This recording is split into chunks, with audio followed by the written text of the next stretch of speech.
Welcome to our open faith discussion at Talk of Christ, Faith, Family, and Adventure. Today we are going to spend a few minutes talking about several different things that we noticed in the Latter-day Saint General Conference a week ago now. This is the Spring General Conference for 2021. And again, we want to in this conversation, just touch on some of the things we heard, maybe some of the things that are being buzzed about and talked about online, and address those. So I want to start with this idea that President Nelson called people who have doubts or questions lazy learners. There was a phrase where he basically said, you know, if you are a lazy learner, you are going to have a hard time mustering a particle of faith, I think is a decent paraphrase of what he had said.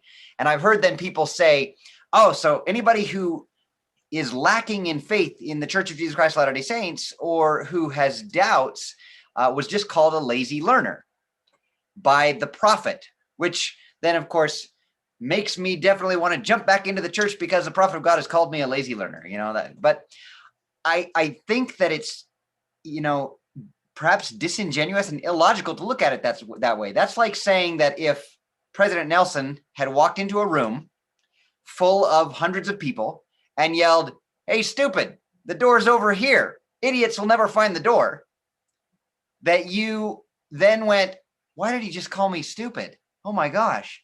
Why would you think he was talking to you if you A, knew you weren't stupid, and B, you know where the door is? And so this idea of him, now, again, if he had walked in and yelled, "Hey, stupid," that wouldn't be very polite. And him calling anybody lazy learners isn't polite. I'm going to jump on the bandwagon and say that probably wasn't the best use of words, in my opinion. But by saying lazy learners will have a hard time developing or growing or mustering their faith, it doesn't mean he was calling anybody who struggles with faith or doubts a lazy learner. That's, so that's my response there. It may be too that, I mean, just because you say that lazy learners, you can question whether it's true that lazy learners will struggle with their faith. As someone pointed out to me, they believe that there are many lazy learners in the Church of Jesus Christ of Latter-day Saints who don't spend their time going in and studying and learning, and they never struggle with their faith because they never question it. And so you could argue, I suppose, that just because you're a lazy learner doesn't mean you'll struggle with your faith.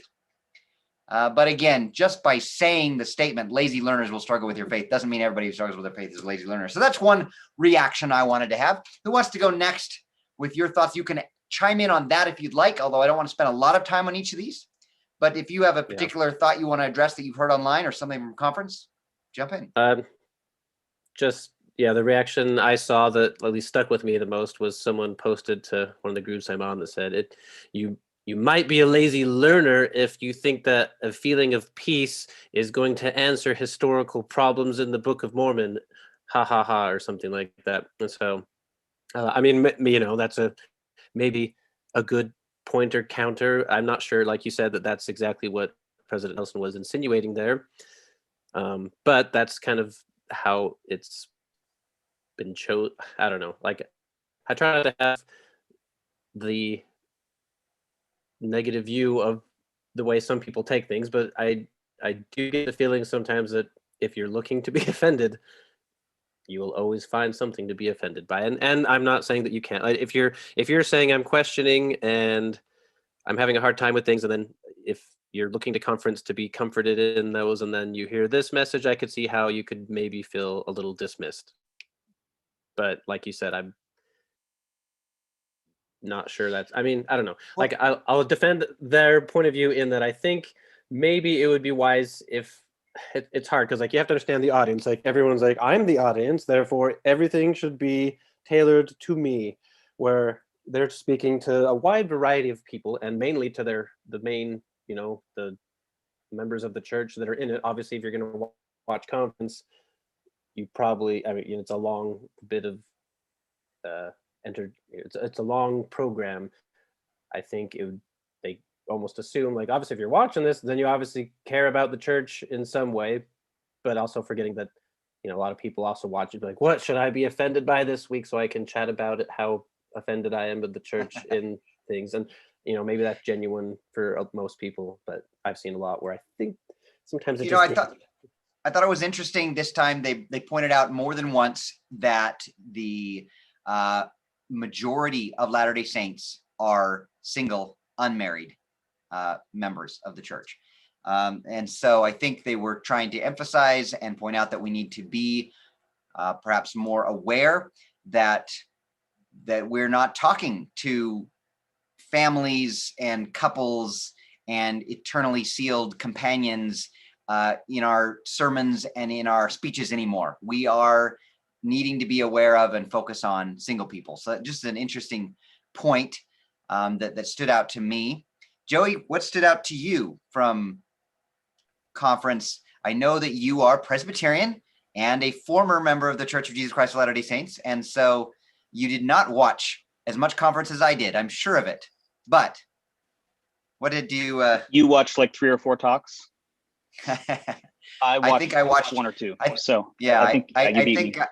think by the end of the couple days after conference, I had watched all of the. I have not watched all of it. I still have not watched all of it. I went through like a cage stage when I was just out of the church. I stayed subscribed to like the Ensign magazine, and I kept my finger on the pulse. I tuned in for conference and all that, but it's been many, many years since I've passed out of that cage stage. Most years I'm lucky if I like to ask on Facebook of all of my Latter-day Saint friends, what was your favorite conference talk? And I get a few answers, and there'll be like half a dozen talks that I'll go and review after the fact. And I'd like to kind of poke through and see if anybody's mentioned anything about the Trinity, or if they've mentioned anything about what I believe, because I like to see, how are they talking about what they think that I believe. That is relevant and of interest to me. But and so I poked through. Now that the text is online, I did poke through it with some keyword searches and didn't find anything that I found controversial at all. So I did read, and mainly because it was mentioned in our back channel, I did read Nelson's talk from the Sunday morning session, which you were just referencing, Steve, where he talked about lazy learners. And reading that back, and it just, even as you guys were discussing it, I kind of read back. Reading back, I think a lot of people are taking that quote out of context. I don't think he's accusing anybody who's ever left the church or lost their faith in the church. I don't think he's accusing all of them of being lazy learners. And I don't think they are, right? Well, I mean, I guess I'm biased. I have to say that because I left the church and I don't think I was a lazy learner. I don't think he's accusing anybody of that. I think the point he's making is that doing anything is hard. Staying Presbyterian requires me not to be a lazy learner. I don't think everybody who's left the Presbyterian church or faith in general is a lazy learner, right? Is it true that some people who have left the Church of Jesus Christ of Latter-day Saints are lazy learners? Yeah, probably. And most of them who know that, if that's you, like, you probably know who you are. Anybody who is like I don't know who I'm going to offend now. Corey, you said people just look for ways to get offended, but like anybody who's like a Jack Mormon, you just kind of drifted away without really making a deliberate choice to leave,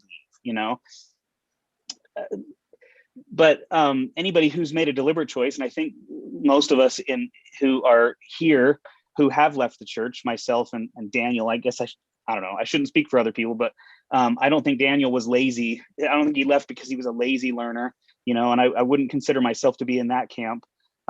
So I think he's right to call out people who are being lazy. But don't take that as like he's calling out everyone who's ever left the church as being lazy. If we assume, take a second and say, what was it he was trying to say? And he's trying to encourage people to do some study and to study the scriptures. It's not a very effective method of encouraging people to study by calling them lazy, but I think he just wanted something silly sounding as well and alliterative. Something that Latter-day Saint prophet. I didn't watch it on video, but I imagine he kind of smiled a little when he said that. It may be. Yeah, I can't. I'd have to look too, but I'm not sure. And maybe he didn't though, and maybe he wanted to smile when he wrote it. He was thinking, "Oh, this will Maybe be he a had fun a little stern phrase," face. and I he mean, it's forgot to. memorable. Alliteration, right? LL. Exactly. The thing that stood out to me though, when I reviewed that talk, the thing that stood out to me more was the next point that he made. So he made the point about oh, actually, that was before he started. He talked about lazy learners, and then he said that there were 5 suggestions that he had, and one was to study, become an engaged learner. So he's flipping it, the opposite of a lazy learner. But it was point 2 that stood out to me. He says, and he's talking about doubt. He says, second, choose to believe in Jesus Christ. If you have doubts, stay faithful, basically. And he lists off doubts about God the Father and his beloved Son, or the validity of the restoration, or the veracity of Joseph Smith's divine calling as a prophet. But he says, if you have doubts, choose to believe and stay faithful. Now, this is interesting. Take your questions to the Lord and to other faithful sources. Study with the desire to believe rather than with the hope that you can find a flaw in the fabric of a prophet's life or a discrepancy in the scriptures. This is interesting. Stop increasing your doubts by rehearsing them with other doubters. Allow the Lord to lead you on your journey of spiritual discovery. I think I can get behind most of what he's saying there, and especially the part about taking it directly to the Lord. He's not saying if you have doubts, go talk to your bishop and be gaslighted more. Like he says, go back to the source. If you have doubts. I kind of take issue though the way he if you have, it kind of sounds like it could be interpreted like if you have doubts, just stuff them down. Just choose to believe anyway. And a lot of my favorite quotes about doubt are the opposite. Like if you have doubts, figure out why you have doubts. Go and study things more. If you stuff your doubts, which was his first point, though, right? Study. His first point was study. Yeah. No, you're right. Yeah. No. So I think people who take issue with that are taking him out of context, and I probably am. Well, too. and I've heard people say that that there's this general feeling in the church of stuff your doubts, don't think about it, don't talk about it, don't ask questions. And there's absolutely some speakers, teachers, leaders who have given that impression. And I know the Book of Mormon musical tends to indicate that kind of a thing for the missionaries who are preaching the gospel, that if they've got doubts, and then the people that they're teaching to, if they've got doubts, you're all just supposed to hide it inside and stuff it down.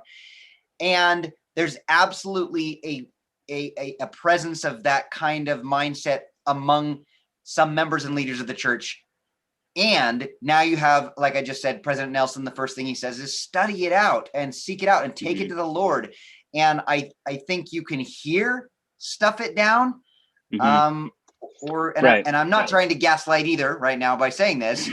Like I said, people have said that, and I don't think it's right. I think the purpose of a prophet, I've said this before in these videos, is to lead other people to the mountain, to Sinai, to God, and say, you go talk to God yourself in the sacred grove. And I think that's what President Nelson is doing here. And as opposed to saying stuff it down, I would always say to anyone, ponder, study, pray, So Joey. Yeah, go ahead, Joey. Oh, go ahead, Corey. Well, I was just I had pretty much already said my piece, but that was the point that stood out to me more than what he said about lazy learners. Is that when I read that, I was like, there's a way to read this that's problematic. I'm sure that was not his intention to be problematic, but when I read it, it just caught me funny. Like, there's a couple ways to read this. Unlikely though that we'll I think say you're right. anything Considering here it that in can be interpreted context, he's talking poorly. about studying. He's talking about taking it back to the Lord. He's talking about praying.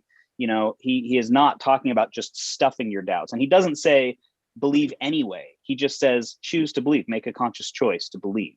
I was actually, at least from my point of view and where I am in my life, like that's actually, I mean, I probably would have worded it slightly differently, but that's like one of the most powerful messages that it works for me right now, because it's like, well, I look into a lot of evidence and I see, I've had my spiritual experiences. I see the thing in the church, but I've also studied, and I realize there are some issues that a rational person could take issue with and have serious doubts.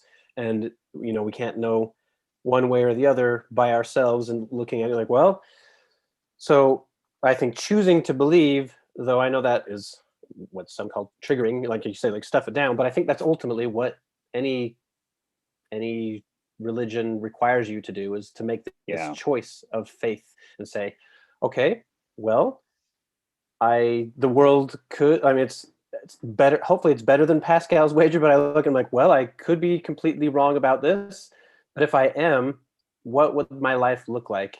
I mean, I'm not, me personally, I'm not really itching to go get drunk. I'm already married, so I'm, society, like I'm not going to go, try to sleep around or something like that. If without it, I don't think it's like holding me back from any great desire that I have, but I have all these things that I can gain, and I have these experiences, and to me, they're real. I have reason to doubt everything that I think, but I'm not going to live my life like that. So I choose to believe, like he admonishes.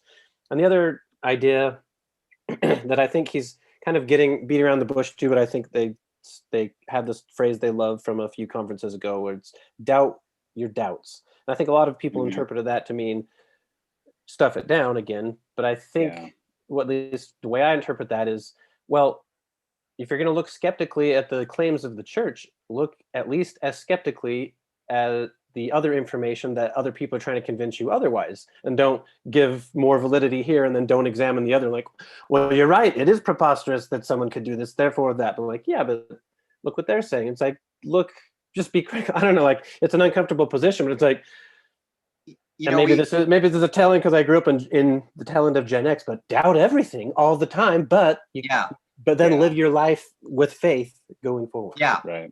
Yeah, I really like what you just said right there. I mean, the thing is, we live in a world right now where it seems we're not sure what news and facts and sources we can trust. When we're talking about science, we literally get opposing views on almost every issue, on food and health and on the.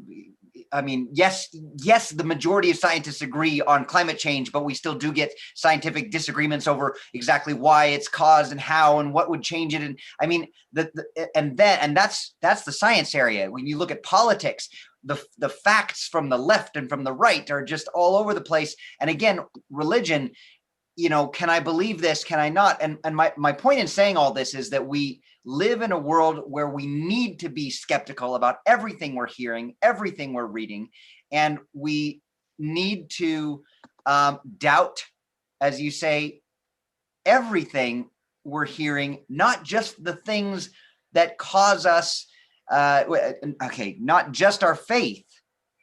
You can question it, which we should. I think we should question our faith, but we should also question the things that cause us to doubt our faith, as you just said. Doubt our doubts. And we've had this discussion, as we've mentioned several times, this back channel that we talk about, and we've talked about whether you can choose to believe something or whether that's not a choice that I have. I simply believe because I'm convinced externally. And I have expressed my belief, and this may come from an up the chain, continental divide type thing, where if I believe that I am, an independent, sovereign being with choice and agency, and not determined whether by God or by some other external influence, I feel I have control over my actions, my choices. I even have control over my thoughts and my emotions. Some control over these things, some control over my thoughts, some control over my emotions, and some control over my beliefs. And so I do personally think that when I am listening to, studying, reading gospel topics, political topics, secular topics, I have a choice to believe what I'm hearing or not. And so that's a comment there on that reaction of choose to believe. I think when he says that, I do actually have that possible choice. Joey, go ahead. And I think his intention is to be encouraging, right? He's encouraging people. So like, I think of the man who came to Jesus and said, if you can heal my son, please heal him. And Jesus kind of calls him out on it. What do you mean if I can, And the man admits help. He says, I do believe, help my unbelief, right? He admits, look, I want to believe in you. I do believe in you, but maybe my faith is not as strong as it ought to be, And I think that's the attitude. When interrupting you Nelson really quickly, encourages someone choose to believe, I think it's someone with that attitude that he's talking directly to. I know you want to believe, and some days it's hard, right? You don't want to get out of bed. You don't want to read your scriptures every day or pray like as often as frequently as you ought to, or something like that. Make the deliberate choice right now. He's exhorting, he's encouraging, he's saying, I don't think he's talking to someone like a Daniel who has made a deliberate choice based on evidence that he sees to doubt the veracity of the church. It's a totally different audience that he's reaching out in encouragement to someone who wants to believe and just finds it hard day to day because of whatever's going on in their life, whatever circumstances, And maybe I'm now taking him out of context. Is the talk aimed directly at people who are doubting doctrinal issues, or I don't know. But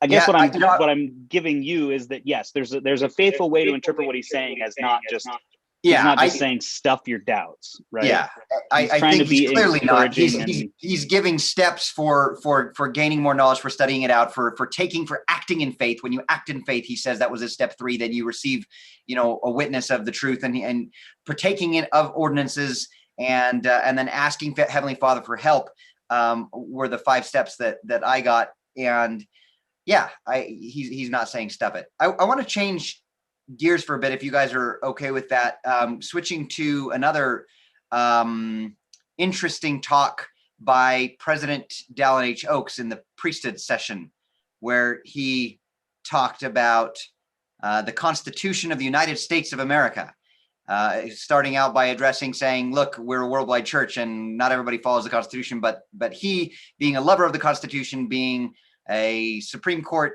justice in the state of Utah at one point, and always speaking with this legal slant and bent that President Oaks talks with, he wanted to emphasize that many of the truths and things found in the Constitution of the United States have affected the lives of people all over the world, that many constitutional democracies base their own values and government somewhat after the model that was set up by the United States, and that the United States Constitution is the longest running, Constitution. Okay, after he expressed all of that, then he jumps in and starts talking about, what I felt when I was hearing this was very much he was calling out some of the heavy partisan politics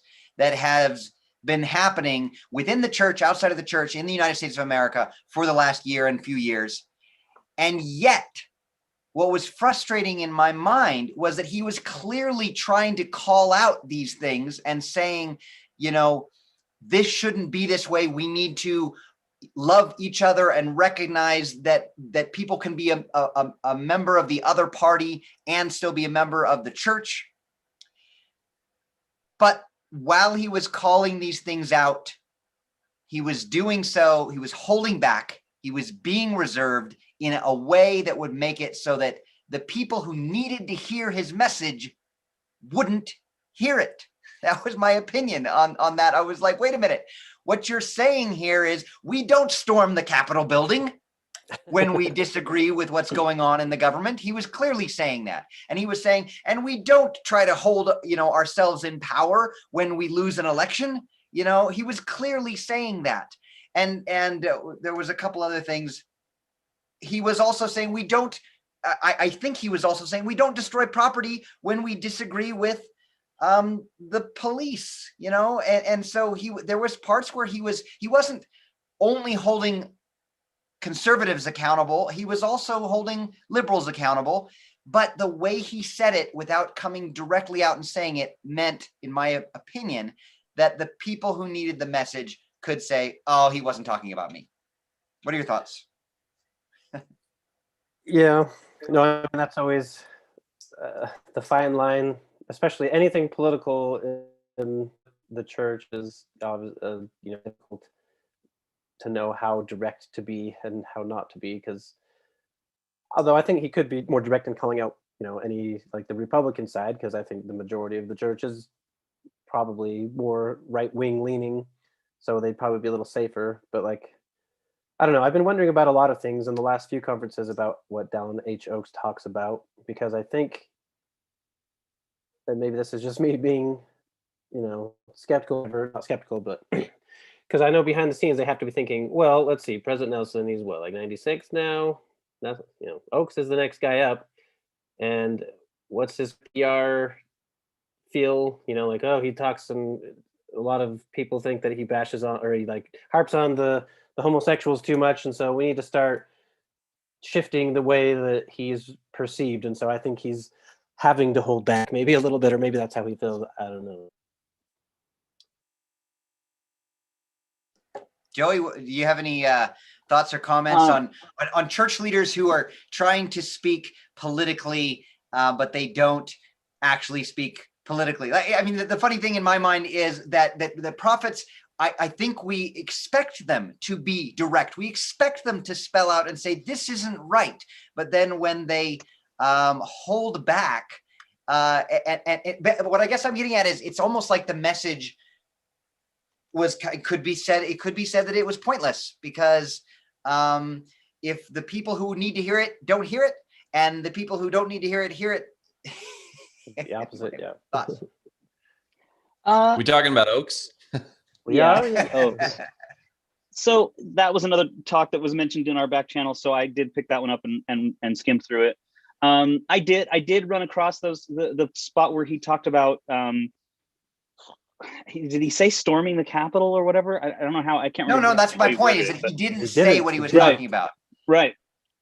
And that did like bring up in my mind, oh, that kind of sounds like he's talking about the Capitol, building in January. But I guess I didn't walk away like you did with like that was his main point. And he was being subtle about it, which now that I think about it, I'm like, oh yeah, that totally could have been his main point, and he was being subtle about it. But I don't know, to me, the whole, I don't think, correct me if I'm wrong, but I don't think he mentioned the gospel at all in that whole talk. And that's the part about it that bothered me, is just that it was so, and you guys have a scriptural warrant for believing the Constitution to be a divinely inspired document. And I just don't believe that it was a divinely inspired document. I think it's a good document, but I don't see it as divinely inspired. And so to have a talk, in the main, only happens twice a year conference of the church, to devote a whole, however, 15, 20, 25 minute long talk to the US Constitution, it just struck me as really odd. And I guess that's how long I've been out of the church, that kind of stuff now strikes me as really odd. When you've got a pulpit for 20 minutes, 25 minutes, like, I would rather talk about the gospel. Whole world. Yeah. Yeah, I'd rather talk about the gospel than talk about the US Constitution. I had a very dear friend of mine, pastor of the church that I used to attend, who right around the 4th of July every year, he always felt uncomfortable in church on Sunday, especially if like the 4th of July fell on Sunday, because then you kind of there's kind of a weird, it's a holiday, it's a national holiday. There's kind of this weird obligation to like acknowledge the fact that hey, it's Independence Day, it's the 4th of July. But he just felt like it had no place in a church service. Like, that's not why we're here. We're here to worship God. We're here to we're not here to worship the United States. When you started mentioning Oaks's talk, I ran downstairs and I grabbed, this is the One True Hymnal, the Trinity Hymnal, which is published by the Orthodox Presbyterian Church. I joke, it's not really the One True Hymnal. That's a joke. Terrible that I have to point that out. But I just looked in here to see, because I know in the LDS hymnal, like, you have songs like the Star Spangled Banner and My Country 'Tis of Thee. And is God Save the Queen also in the hymnal? No. Or is it the American version is, yeah. The American version that's set to the same tune, right? Okay. Yeah. Is there a version of? I think God Save the King is at the back, but I don't know. Oh, maybe it is, but isn't My Country 'Tis of Thee to that tune? Is that the same tune? Yeah. Okay. Anyway, I just consulted the first lines and titles in here, and there are no patriotic hymns in the One True Hymnal. So it's a cultural thing. I get that. I guess I'm not like saying like, oh, you can't be a good patriotic citizen and also be a Christian. I'm not saying that. There are some people who believe that, that you can't be a good patriotic citizen and also be a Christian, right? You can't say the Pledge of Allegiance or whatever, or you're somehow denying your Christianity. I'm not going to say that at all. But I don't think it has any place in a church service. And I guess you could argue that conference is different from a church service. But to me, it's like, I remember a church service that I attended, many, many years, I think it was on my mission, where someone stood up and talked for 20 minutes on how to access your genealogy. And they were going through, it wasn't like a talk about doing genealogical resources or research for purposes of like, propagating the eternal sealing of the whole human family. That would be a fine talk, I suppose. But this talk was like 20 minutes of tech support on how to install the software. And like they were walking through step by step of like how to install, I don't know what software it was, Family Search or something back before it was all on the internet.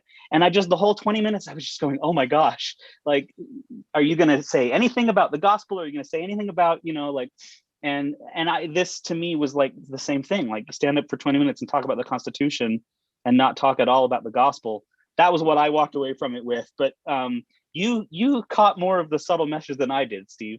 That's what I was going to say, Steve, I'm just very short.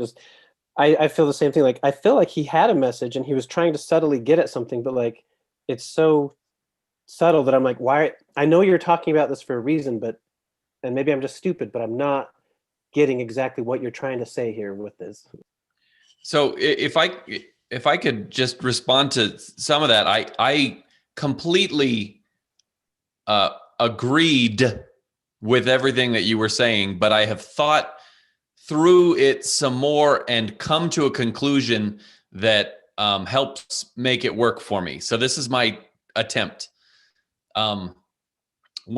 Particularly when he started his talk and said, that he was going to talk about the United States Constitution, my eyes kind of, involuntarily kind of rolled, and I thought, this U.S. centric kind of,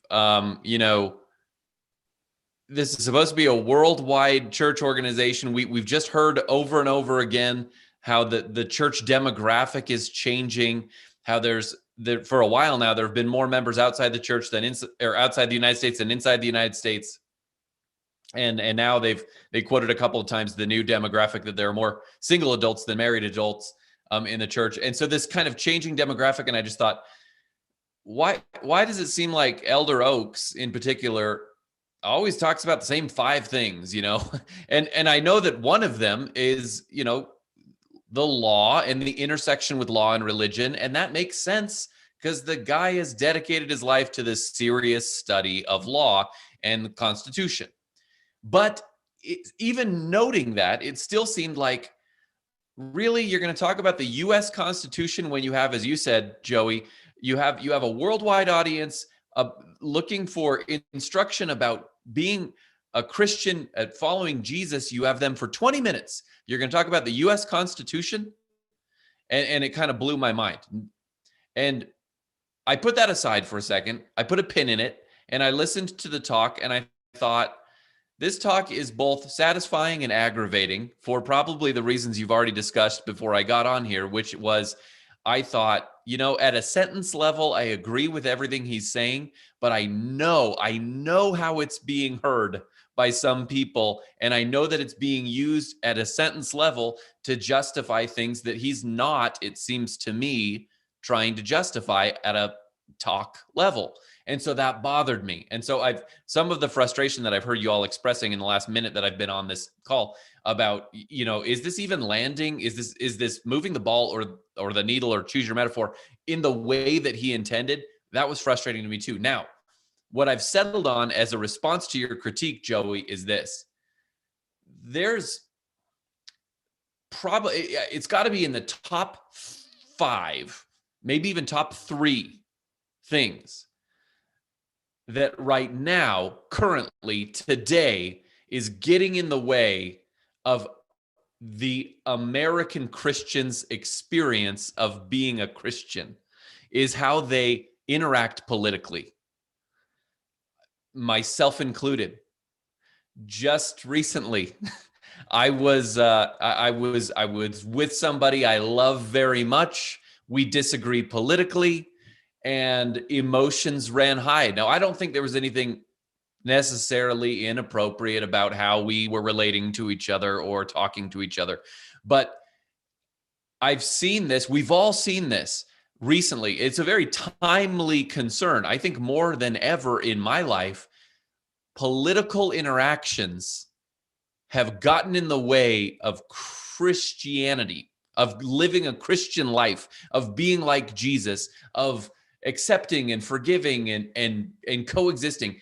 Political opinions have gotten in the way of that more than I think that they have in the past. I can't speak for what it was like right before the Civil War. I can't speak for what it was like in the very early days of the United States. I know that there were, the brawling and the duels and things on the Congress floor and things.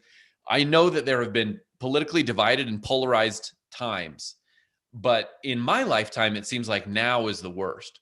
And so if you do have a church whose membership, half of which is in one political, geographical location, and in that location, there's a major problem with how the people in that church and outside of that church are relating to each other politically, that's getting in the way of their living as Christians, then it's defensible to take 20 minutes to talk about, okay, let's talk about how we should relate to each other and think about each other politically. And it would have been helpful if he has to walk a fine line, because he knows his words are going to be militarized. They're going to be taken out of context. They're going to be abused by both sides or all three sides, whatever. He knows that.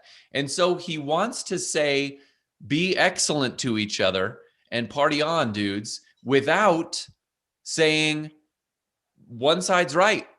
And he wants to do it by grounding his words in the United States Constitution, which, as we've discussed, he has experience with and expertise in, which he then grounds through the Doctrine and Covenants, as you said, Joey, divine inspiration. I think his broader message was, like I said, be excellent to each other. And I think that's a Christian message, not a U.S. constitutional message.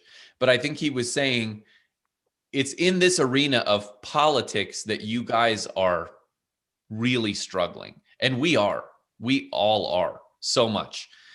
It is getting hard for me to feel Christian love for somebody who I know espouses a certain political, leaning.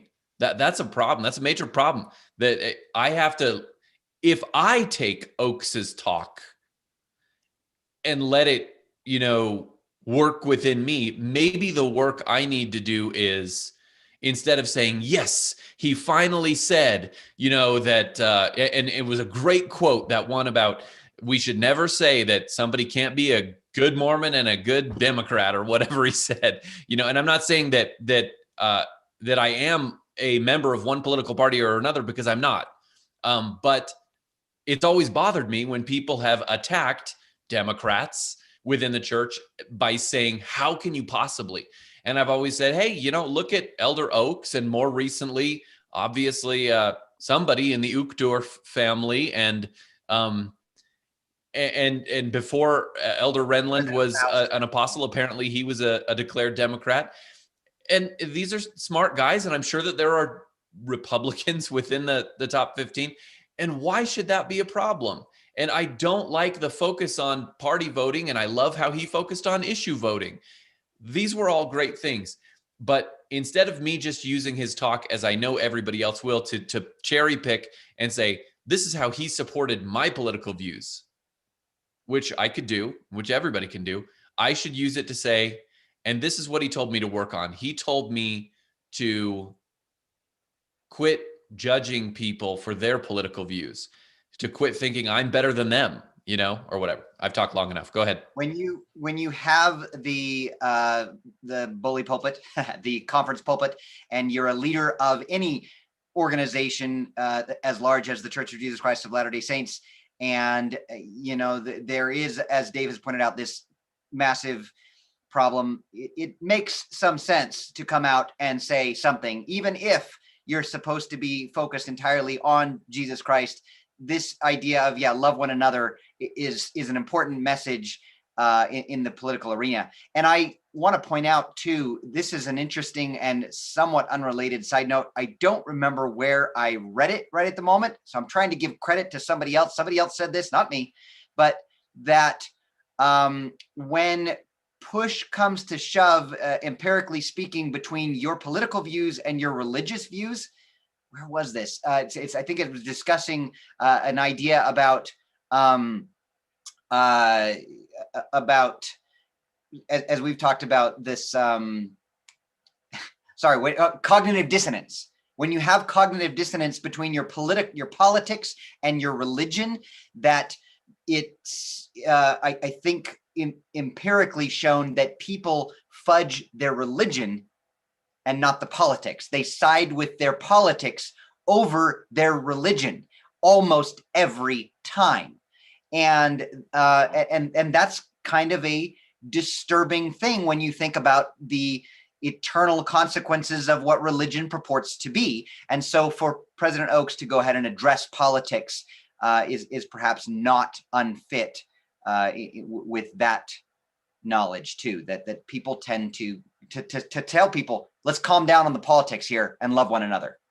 Anyway, Joey, did you want to, since we've been addressing and I see your point, Dave. And I mean, I even sort of conceded maybe conference is the perfect place for him to talk about that. I don't know, where does conference fit? Is it a church service? It's not. You do sing hymns, but you don't take the sacrament during conference. You would never do a baptism in the middle of conference. Conference is it's different from a normal like sacrament service or something like that. But so you're right, Dave, that it's also timely, right?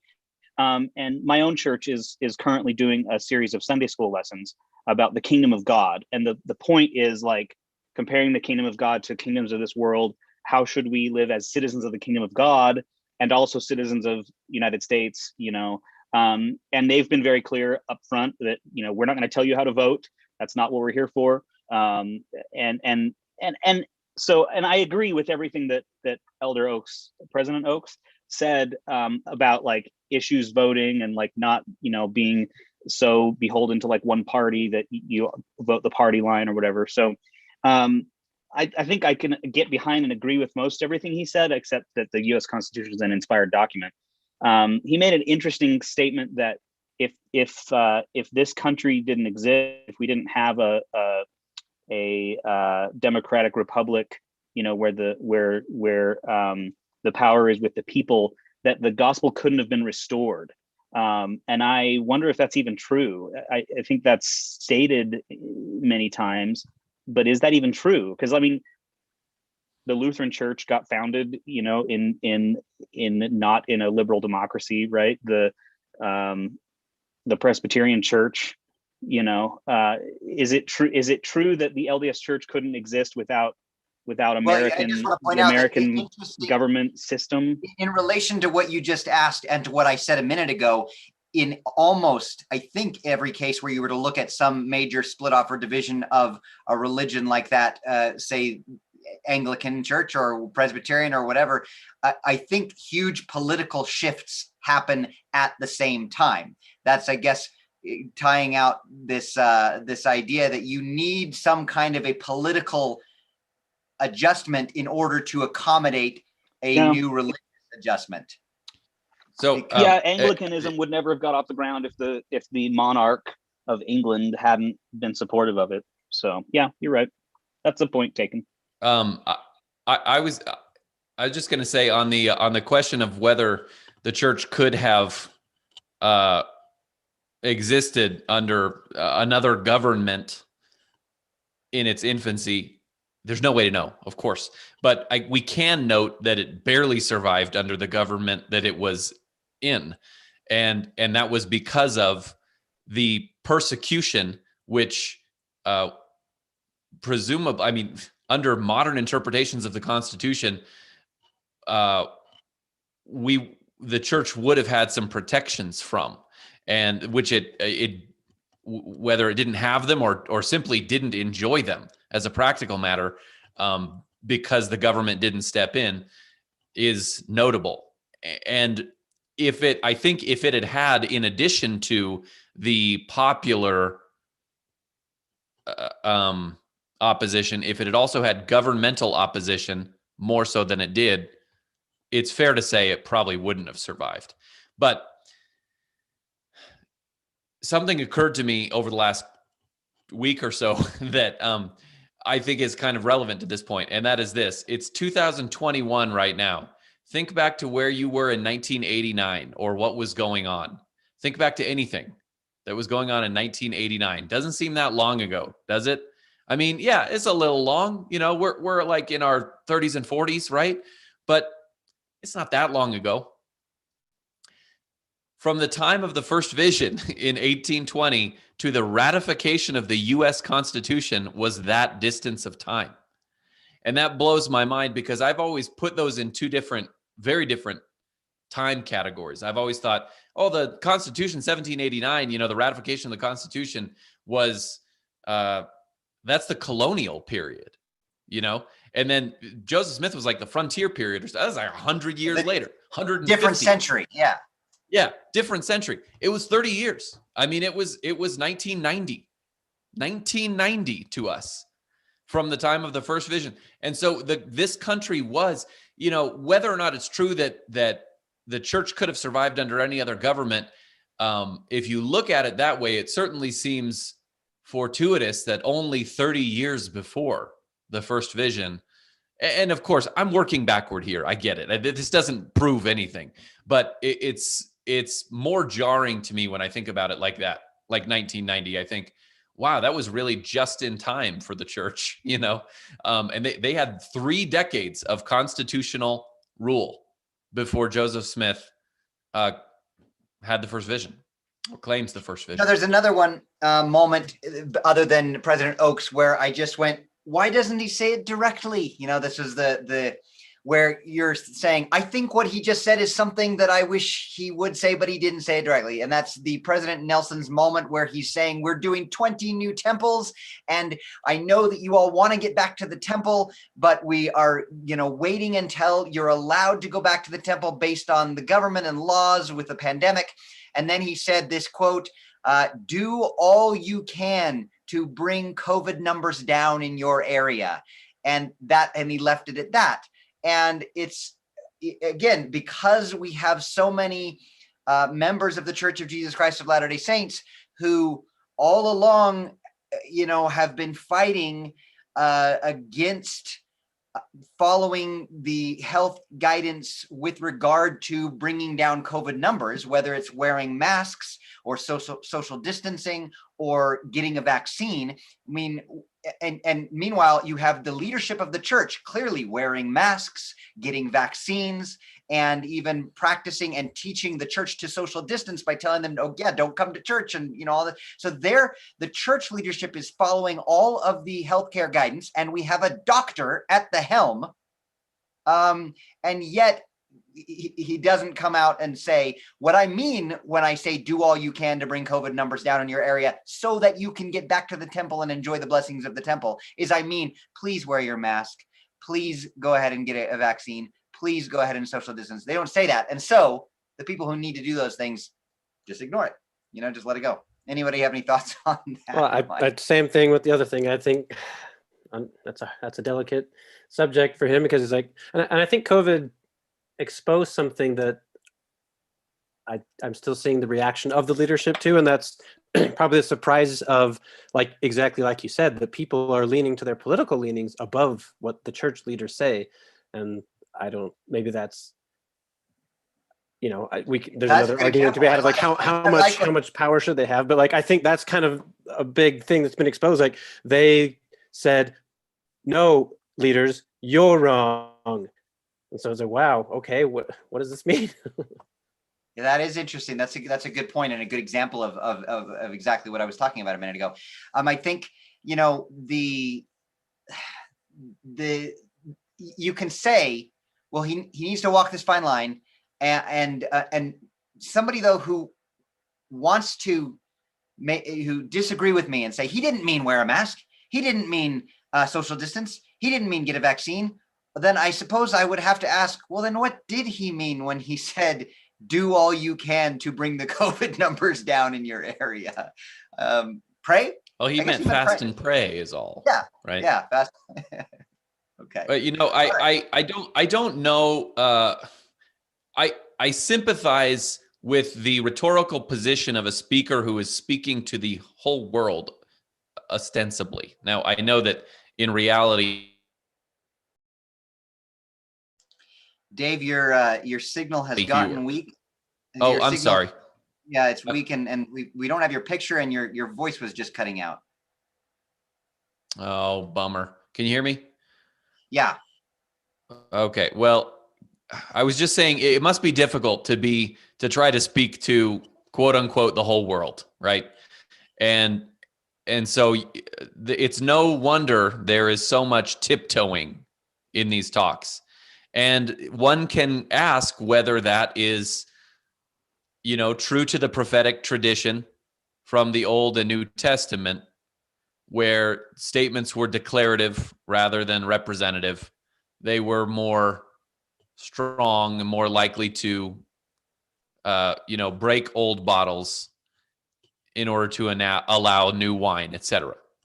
But the downside of trying to tiptoe is not only is your message not received, but that it is militarized for both sides. And so if you look at the comments following President or Elder Oaks's talk on YouTube, it doesn't take long to find the fights, the people fighting. And these are church members. Nobody else is watching this talk a week after it was given. Church members start fighting about what he said and what it means and who needs to hear it. And I'm sure that whatever he did mean, that wasn't his intent. He was probably trying to stop the fighting, and it just fanned the flames for some people because he wanted to be tactful and navigate the fine line. And I get it. I get his instinct, but it has a downside.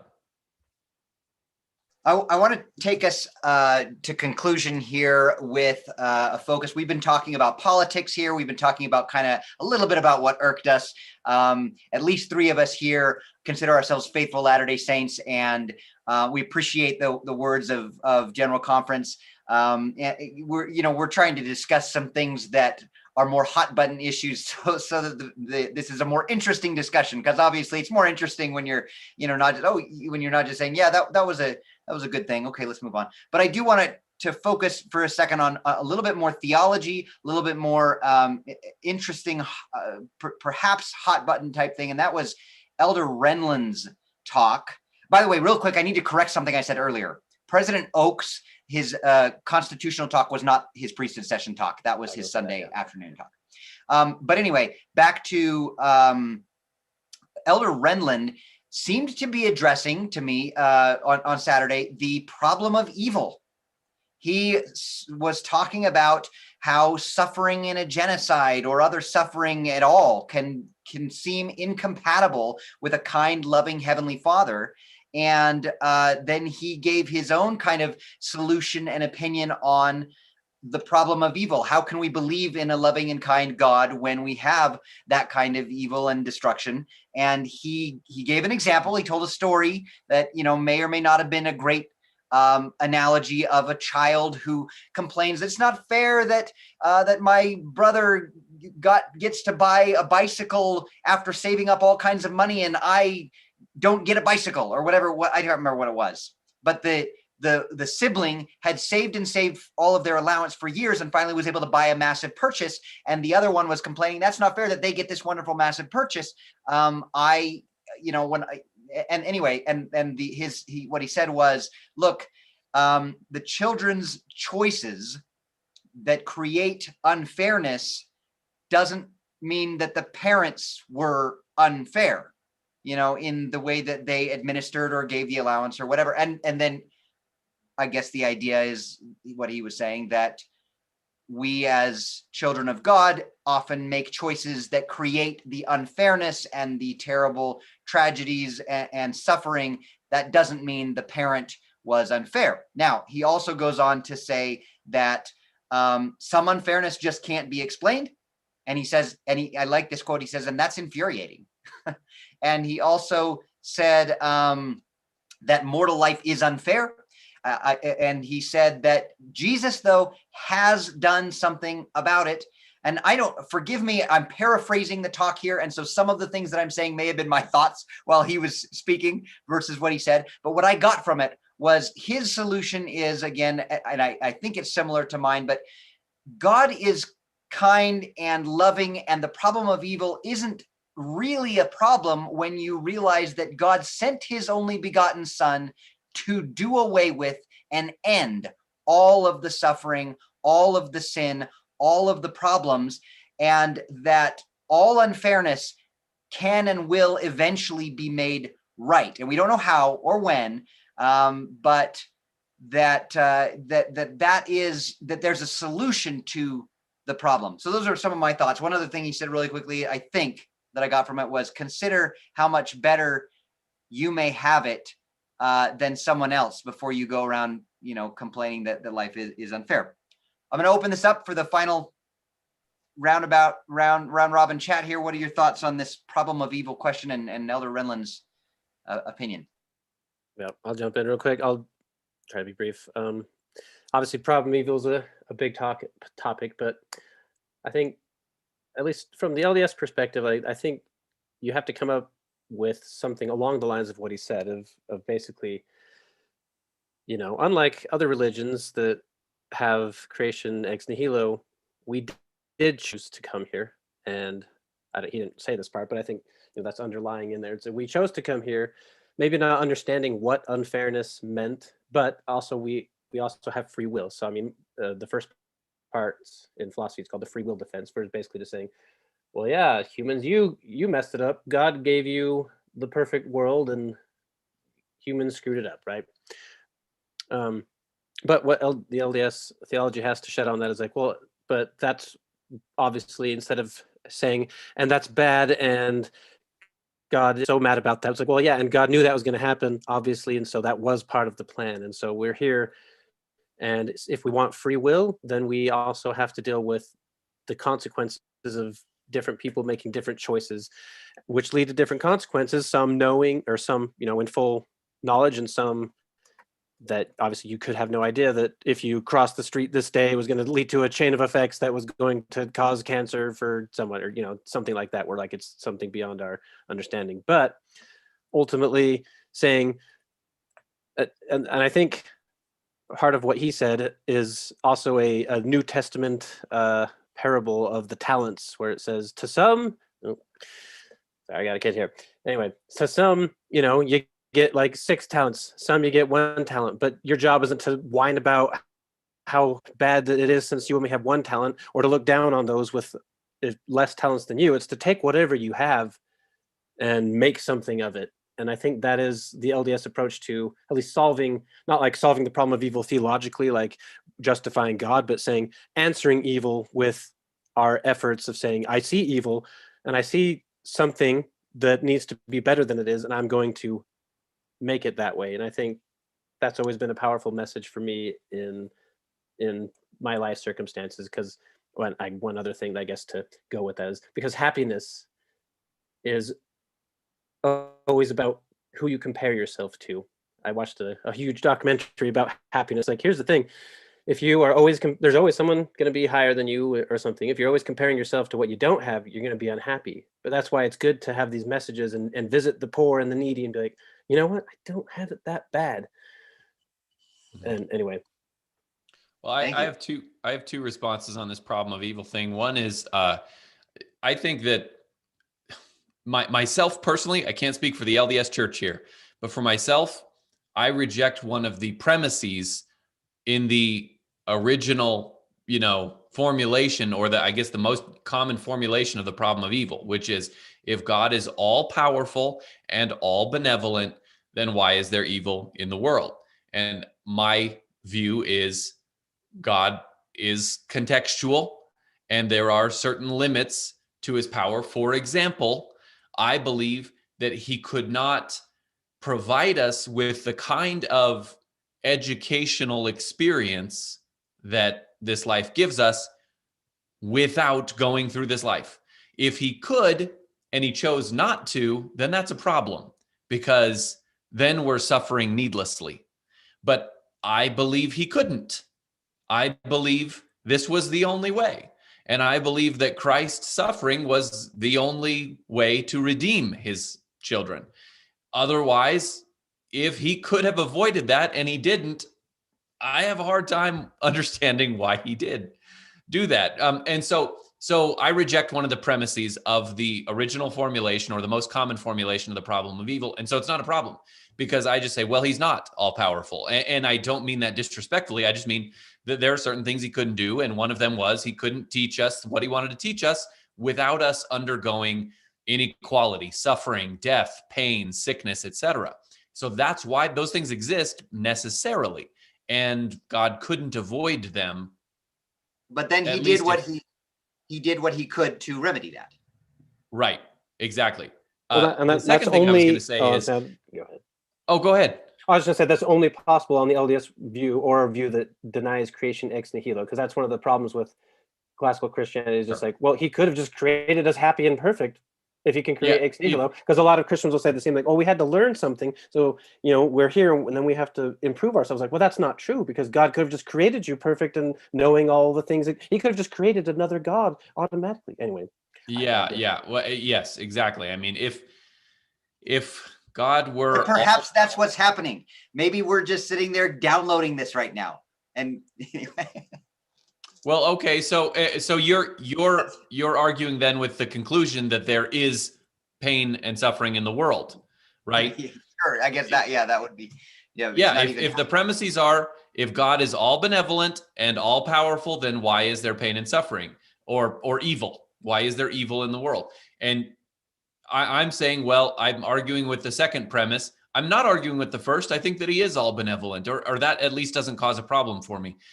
And I'm not arguing with the conclusion that there's evil and pain and suffering in the world. I feel that there is, although it's possible that he is bypassing everything simply by downloading this. And so this isn't real pain and suffering and evil. Okay. Oh, did we lose you? Lost you again there. But I think to some degree what he's saying is true, though. Obviously, what mode we're in now isn't going to be the mode of eternal existence. So yes, it is temporary, but this isn't reality, right? We're the spiritual beings going through a mortal experience. There's no way to know, but okay. Am I back? This is irritating. I'm sorry. The other thing I wanted to say was Doctrine and Covenants 38, 24 through 20. Oh, I know where he's going with this, but he's cut out again. And we've brought this verse up before in a previous video, the idea that the Lord says, I set some of you here in robes and some of you there in rags. And I say, be one, right? Which manner of among you, having 12 sons and is no respecter of persons, says to one son, you get robes, and the other one, you get rags. And yet he calls himself just. But then God says, I say unto you, that's even as I am. And I say unto you, be one. If you're not one, you're not mine. It's our job to make things right. So just because there is evil in the world and there is unfairness in the world, I think what Dave is getting at before he got cut off there is that doesn't mean God isn't benevolent. It means it's our job to make things right. Dave, are you back? All right. Joey, do you want to wrap us up here with your thoughts on this problem of evil and anything? You probably didn't watch Elder Renlund's talk, but you're welcome to comment anyway. I have not read it, or I haven't watched it, but I have read it because it was one of the others that came up in our back channel. I think we've kind of hit all the bullet points that we talked about in our back channel. yeah, I read the talk and surprisingly found myself like nodding along with it a lot. And I don't know what to make of that. You're probably expecting me to like do my usual and be like, no, you know, and be very controversial. But I think if we end on a faithful note, that's fine with me. Well, here's what I will say. So I don't know that his defense of or his answer to the problem of evil is a uniquely LDS answer to the problem of evil. It may be in the sense that he does open with those couple of examples about like a lot of unfairness that happens in the world is because of choices we make, right? And that may be a uniquely LDS way of sort of tackling the problem, is that we have free agency. Decisions we make are causing unfairness. It's not God's fault, right? That absolves God from the problem of evil, right? But his ultimate answer is the atonement, right? And that in the end of all things, God is gonna. You weren't sure whether you were paraphrasing or not, Steve, but you weren't. He says, in the eternities, Heavenly Father and Jesus Christ will resolve all unfairness. He talks about Jesus Christ overcame the world and absorbed all unfairness at the atonement, right? And so I agree with that. I'm nodding my head going, yeah, that's right. But I don't know how someone who is a Latter-day Saint can, like, if God isn't sovereign over all things, then how can you trust that that's really true, that God is going to fix all unfairness, right? If a lot of unfairness happens that's outside of God's control because of our agency, how's God going to fix that? And he acknowledges, I don't know, you know, the how and the when, I have no idea. That's not for us to understand necessarily, right? So I felt like there's like something sort of incongruous about he wants to lean in an LDS way and say, well, a lot of unfairness is because of free agency and our own choices. But then he also wants to give the same answer that I do as a Calvinist, you know, that, well, nothing is really ultimately unfair because God's going to fix it all in the end. And the atonement is like step one, or the atonement is the step, right? And all of the effects of the atonement just haven't been realized yet. But they will in the consummation of all things, when all unfairness will be fixed. And so he wants to like have his cake and eat it too. And that's my only criticism, I guess. Other than that, I was like nodding along and going, yeah, I agree. And I'm encouraged, I suppose, that this is the answer you're landing on. I just felt like, isn't that a little out of step with metaphysically what you believe about? We're at the end of our video, and so I definitely don't want to pick a fight with the problems that Calvinism introduces to that idea of unfairness. And whether or not it's fair to be damned to hell for things that God's in control, that kind of stuff. But yeah, I think that still the solution though that Elder Renlund was presenting is one that all of us here, I think, agree on, at least because we don't have any of our atheists on the call today. And so that is, if they were here, I'm sure that they would take issue with this solution to the problem of evil. But yeah, we've heard a few different solutions here, and I appreciate you guys participating, and hope you guys have a great rest of your day. Thanks so much. Cheers.